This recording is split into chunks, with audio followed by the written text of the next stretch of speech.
Assalamualaikum warahmatullahi wabarakatuh. Alhamdulillahi wa kafa, wassalatu wassalamu ala nabiyil mustafa wa ala alihi ahlas sidqi wal wafa. Asyhadu an la ilaha illallah wahdahu la syarikalah wa asyhadu anna Muhammadan abduhu wa rasuluhu alladzi la nabiyya ba'dah. Kaum muslimin yang dirahmati Allah Subhanahu wa taala. Salah satu yang agak sulit untuk kita melakukan adalah kita bisa konsisten dan kita bisa continue dalam menjalankan satu amal kebaikan. Dan kita juga sangat sulit ketika kita sudah biasa melakukan amal kebaikan, kemudian kita tinggalkan dan memulai kembali amalan yang pernah kita lakukan tersebut. Makanya Rasulullah SAW memberikan motivasi kepada kita semuanya, supaya kita selalu menjaga kontinuitas dalam ibadah, menjaga kaitan dengan keistiqomahan di dalam beribadah kepada Allah Subhanahu wa taala.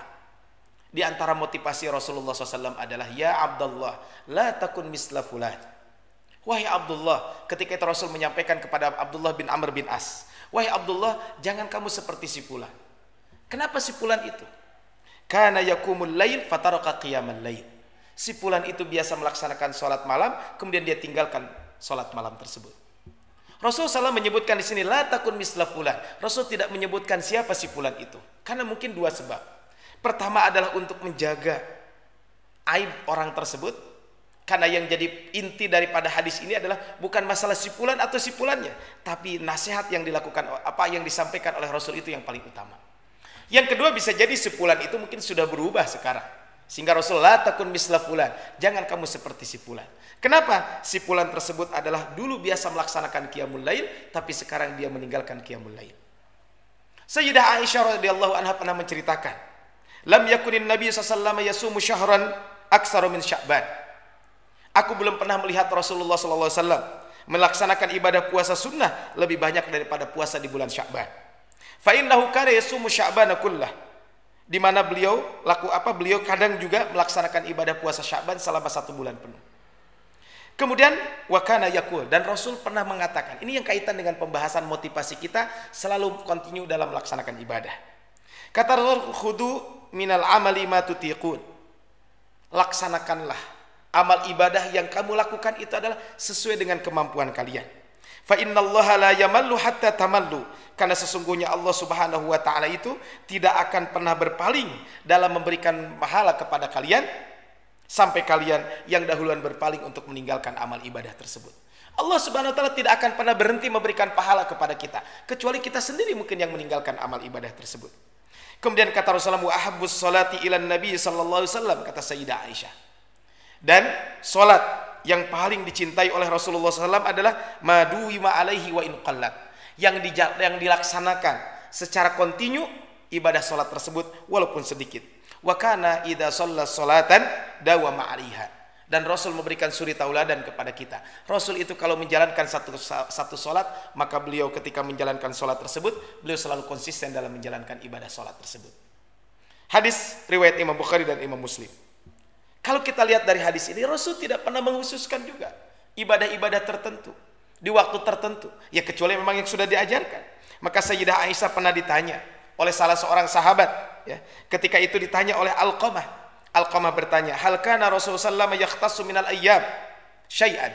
Apakah Rasul menghususkan hari-hari tertentu untuk menjalankan sebuah rutinitas ibadah? Lah, kata Sayyidah Aisyah, Rasul tidak melakukan itu.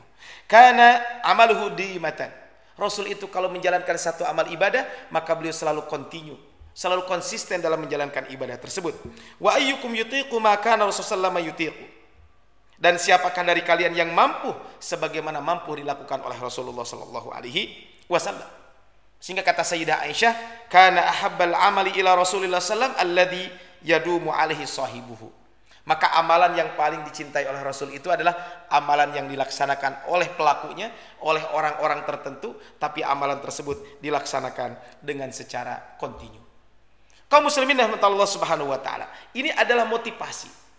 Bagaimana Rasulullah SAW memberikan kepada kita motivasi supaya kita selalu menjalankan amal ibadah dengan selalu kontinu, selalu istiqomah dalam menjalankan amal ibadah tersebut. Dan ternyata ketika kita melakukan amal ibadah dengan kontinu tersebut, maka akan meningkatkan derajat dan meraih pahala yang besar di sisi Allah Subhanahu wa taala. Rasul sampaikan dalam sebuah hadis, tabi'u bainal haji wal umrah. Lakukanlah haji dan umrah dalam waktu berdekatan. Fa innahuma yanfiyanil faqra wadz-dzunuba. Karena ibadah haji dan ibadah umrah yang kita lakukan berdekatan tersebut akan menghilangkan kemiskinan dan akan menghapus dosa-dosa kita. Kama yanqil qira khabathal hadid. Sebagaimana karat besi itu bisa menghilangkan, sebagaimana al-qir, alat yang dipakai oleh pandai besi untuk menghilangkan karat yang ada dalam besi, atau adz-dzahabi wal fiddah, atau karat yang ada dalam emas dan perak. Wa laysa lil hajjil mabrur thawabun illal jannah. Dan tidak ada balasan bagi yang melaksanakan haji mabrur kecuali hajinya mabrur, kecuali balasan surga Allah Subhanahu wa taala. Artinya kalau kita lihat di sini, orang yang konsisten menjalankan satu amal ibadah, maka dia akan mendapatkan pahala yang besar. Makanya Ummu Habibah pernah menceritakan, Rasul pernah menyampaikan dalam sebuah hadis, man shalla isnatai asyrata rakaatan, siapa yang menjalankan salat 12 rakaat fi yaumin wa lailah, dalam satu hari satu malam. Maksudnya adalah salat sunnah. Siapa yang konsisten menjaga 12 rakaat dalam satu hari satu malam, 2 sebelum subuh, 4 sebelum zuhur, 2 setelah zuhur, kemudian 2 setelah maghrib, dan 2 setelah isya. Siapa yang rajin menjaga itu, bunyalahu bihinna baitun fil jannah, maka akan dibangunkan buat dia rumah di surga. Makanya kata Ummu Habibah, saya semenjak mendengar hadis Nabi SAW tersebut, saya tidak pernah meninggalkan yang namanya sholat 12 rakaat tersebut. Oleh karena itu kaum muslimin dan Allah Subhanahu wa taala, dari hadis ini memberikan motivasi, memberikan semangat bagaimana ternyata amalan yang kita lakukan secara kontinu, maka kita bisa mendapatkan berbagai macam kebaikan. Kebaikan tersebut salah satunya adalah pahala di sisi Allah Subhanahu wa taala.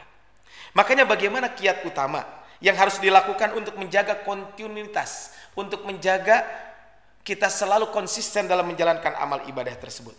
Tentu dalam amal wajib, kewajiban buat kita untuk menjalankannya. Tapi yang dimaksud dengan menjaga kontinuitas di sini adalah, menjaga konsisten di sini adalah dalam konteks amalan yang disebut dengan amalan sunnah.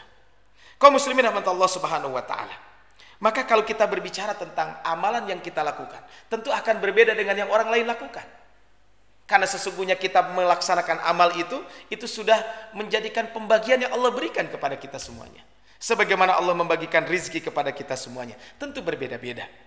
Makanya Imam Malik bin Anas radhiyallahu anhu rahimahullah, ketika berdiskusi dengan seseorang menyibukkan dirinya dalam ibadah, ketika itu dia mengatakan, anna Abdullah bin Abdul Aziz al-Umari, sesungguhnya Abdullah bin Abdul Aziz al-Umari al-Abidah, beliau ini adalah seorang hamba yang selalu beribadah kepada Allah Subhanahu wa taala. Kataba ila Malikin yakhuddahu ilal infirad wal amal. Kemudian beliau menulis surat kepada siapa? Kepada Imam Malik, dan beliau menyarankan, memotivasi Imam Malik untuk lebih rajin menyendiri untuk beribadah kepada Allah Subhanahu wa taala. Maka apa jawab Imam Malik? Annallaha azza wa jalla qassama al-a'mal kama qassama al-arzaq. Sesungguhnya Allah Subhanahu wa taala telah membagi amal ibadah sebagaimana Allah membagi rezeki. Ada orang yang dibukakan pintu ibadahnya dari pintu sholat, tapi dia tidak bisa berpuasa. Ada orang yang dibukakan pintu puasa, tapi mungkin dia sulit untuk menjalankan sholat-sholat sunnah. Ada orang yang dibukakan pintu jihad, ada orang yang dibukakan pintu ini itu dan lain sebagainya, tapi dia tidak dibuka pintu-pintu yang lain. Mungkin saja ada orang seperti itu. Dan ada juga orang-orang yang dibukakan pintunya untuk menyebarkan ilmu dan mengajarkannya. Ini termasuk amal ibadah yang paling utama. Itu kata Imam Malik rahimahullah. Kemudian kata Imam Malik, dan sungguh aku telah ridho dengan apa yang telah Allah berikan kepadaku. Artinya Imam Malik mungkin punya keistimewaan ibadah, bagaimana beliau mengajarkan ilmu itu sendiri. Dan kata beliau, aku tidak menyangka amal yang Allah mudahkan untukku, aku tidak menyangka, kata beliau, ya, amal yang Allah telah berikan kepadaku tidak lebih buruk daripada amal yang engkau lakukan. Tapi saya pun berharap kepada Allah Subhanahu wa taala, semoga amal saya dan amal engkau dua-duanya diterima oleh Allah Subhanahu wa taala, termasuk amal yang baik. Dan wajib di atas setiap kita untuk ridho terhadap amal yang telah dibagi oleh Allah Subhanahu wa taala. Kaum muslimin rahmat Allah Subhanahu wa taala, mungkin di antara kita ada yang Allah berikan kelebihan harta, maka ayo kita bersungguh-sungguh dalam bersedekah. Ada yang diberikan kelebihan ini dan lain sebagainya. Di antara para guru ada yang mungkin pintar menulis. Ayo kita tulis nilai-nilai kebaikan tersebut. Ada orang yang mungkin bisa berbicara, maka kita sampaikan nilai-nilai kebaikan dengan berbicara. Ada yang bisa melakukan ini itu dan lain sebagainya.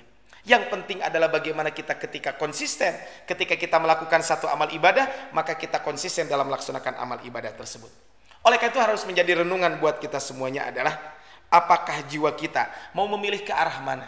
Kira-kira amal ibadah apa yang akan kita lakukan? Sehingga kita akan selalu continue, kita akan selalu konsisten menjalankan amal ibadah ini. Maka PR buat kita semuanya, bisa saja ini adalah sekarang silahkan pilih oleh Bapak Ibu semuanya. Dari pagi sampai sekarang melakukan amal ibadah, tulis 10 amal ibadah yang kita lakukan. Dari 10 amal ibadah yang kita lakukan, pilih 5, mana yang terbaik. Dari 5 itu kita seleksi lagi menjadi 3. Nah, mudah-mudahan dari 3 ini kira-kira amalan unggulan ini akan terus gak kita lakukan. Kita pilih dari amalan-amalan tersebut, kira-kira amalan apa yang akan kita lakukan. Sehingga itulah kelak mungkin akan menjadi timbangan kebaikan buat kita semuanya. Tentu ini adalah kalau amalan wajib harus kita konsisten menjalankannya. Karena memang kewajiban, tapi mungkin amal-amal sunnah akan berbeda. Makanya sekali lagi adalah buat kita semuanya, marilah kita sama-sama selalu konsisten, selalu continue dalam menjalankan berbagai macam aktivitas kebaikan. Semoga Allah Subhanahu wa taala memberkahi kepada kita semuanya keistiqomahan dalam menjalankan berbagai macam aktivitas kebaikan ini. Allahumma rzuqna al-istiqamata fil qawli wal amal. Allahumma rzuqna al-istiqamata fil qawli wal amal. Allahumma rzuqna al-istiqamata fil qawli wal amal. Subhanakallahumma bihamdika asyhadu an la ilaha illa anta astaghfiruka wa atubu ilaik. Assalamualaikum warahmatullahi wabarakatuh.